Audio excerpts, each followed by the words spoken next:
Hello everybody and welcome back. My name is Kari and today I'm doing a book review on Uncle Tom's Cabin by Harriet Beecher Stowe. I have a lot to say and very little of it is good. This probably is going to be a controversial little talk, but we're going to go for it.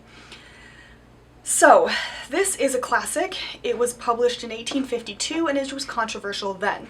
Harriet Beecher Stowe was a white New Englander, Connecticut, I believe, and she decided to write a book focusing on Tom and Eliza, who were slaves at the same... I didn't get the sense that it was a plantation, but the same house in Kentucky.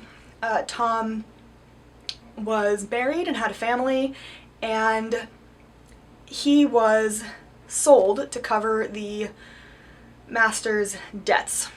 Eliza had a son.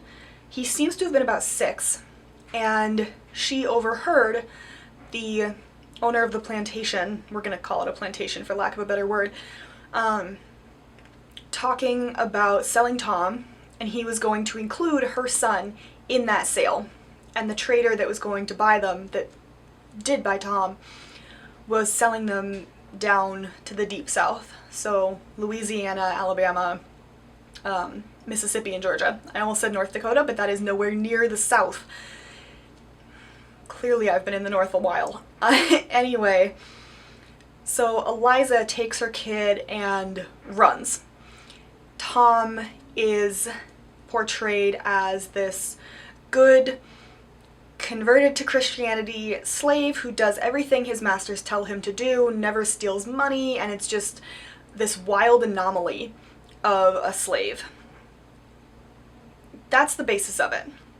The Kentucky man, the owner of Eliza and Tom, is portrayed as a good guy who just got in too deep with debts. Happened a lot. Doesn't make you a good person when you sell people. His wife, however, was really adamant against selling Tom and Eliza. She was pretty happy and actually sort of conspired with the other slaves to prevent her husband from going off after Eliza and her son when they ran. But like I said, Tom just went along with it. So Tom ends up in Louisiana and is bought on the paddle boat or steamboat. I'm not sure which one it would have been, on the Mississippi down there, because this little white girl takes a shine to him and convinces her father to buy Tom. So he does, but then when that guy dies, Tom gets sold off to this guy, I want to say in Virginia or something, but I could be very wrong. I don't really remember, because this book was so painful to me to read that by the time I hit page 252, give or take, I literally skimmed the remaining 200 pages. I got the gist of it. Tom is sold off to some actually horrible master, and let me preface that statement, or clarify, slavery is horrible no matter what or who, particularly in the last 500 years. Should not have happened. It did. Here we are, still dealing with it. Awful no matter what. But this book portrays his first 2 masters, the Kentucky one and then the Louisiana one, as good masters who didn't beat their slaves. They, well, I mean the Louisiana one anyway, overly indulged them and basically let them get away with murder, or as close as you can when you are black and in Louisiana in the 1850s. And then Tom's last master is this horrible human being and sort of the epitome of what we today think of as slavery. So there's a lot of flogging, there's a lot of rape, there's a lot of just not great things happening. By the way, if you don't like any of that, don't read this book. That said, I wasn't sure what to expect when I went into this book, because the back of it says it's controversial.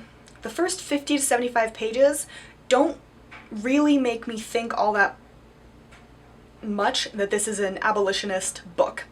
As you go, it becomes explicitly clear that this is definitely an abolitionist book.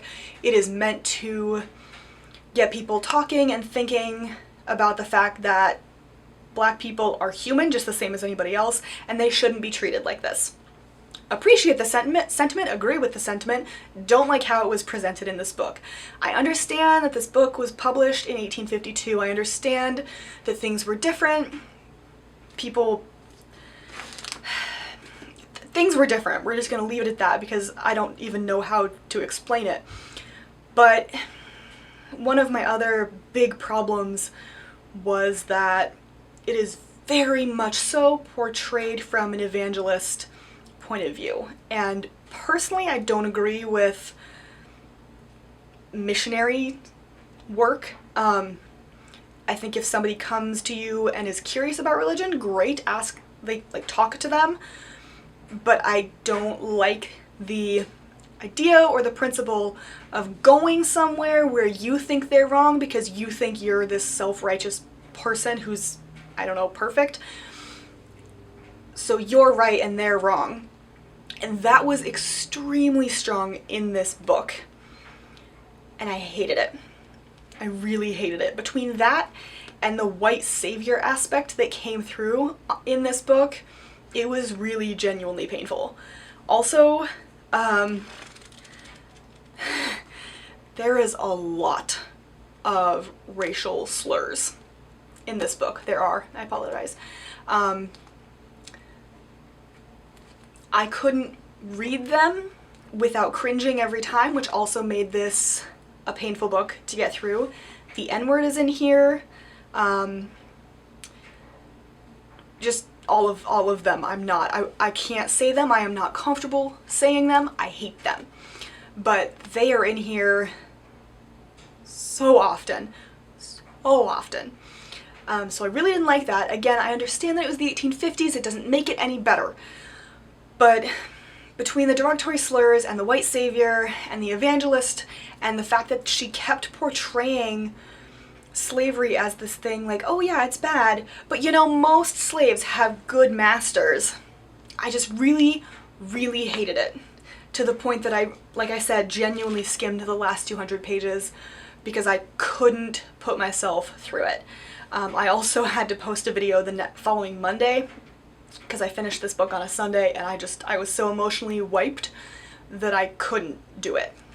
But, yeah, I didn't even give this book a rating because I don't know how to go about rating something that I only half read, mostly hated, and was so racially charged without it. Just I can't even articulate my real feelings for this book, in case you couldn't tell, but basically I'm glad that I read it because I have a point of reference now when people talk about Uncle Tom's Cabin.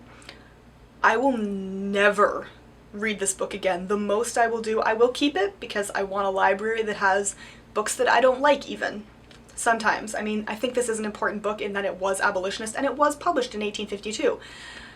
I don't agree with it from a 21st century perspective. Do I still think it was important in 1852? Yes, absolutely, especially in the political climate of the time. Pretty much, it just, I